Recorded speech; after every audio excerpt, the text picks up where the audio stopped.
ఓ విశ్వాసి, praise lord. నీకు వ్యవసాయం చేయటం తెలుసా? అయితే మన యేసయ్య తన పొలంలో పని చేయటం పిలుస్తున్నాడు. యాకోబు పత్రిక 5:7 చెప్పినట్లు తన విలువైన భూఫలం కొరకు నిన్ను పిలుస్తున్నాడు. మరి వస్తావా?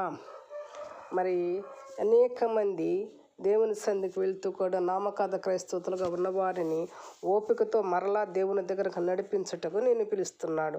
వారి కొరకు కన్నీరు కార్చి ఉపవాసం ఉండి దేవుని పాదాల దగ్గర గోజాడుకోవాలి. ఆ ఆత్మ తిరిగి మరలా మండేలాగా ప్రయాసపడాలి.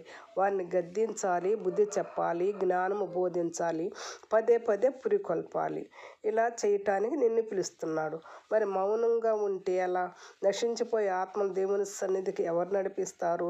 తోటలో ఏదైనా చెట్టు ఎండిపోతే దానికి నీరు పోసి ఎరువు వేసి మరి బ్రతికిస్తావు కదా. మరి నీ ప్రక్కనున్న ఆత్మ నశించిపోతుంటే ఎందుకు మౌనంగా ఉన్నావు?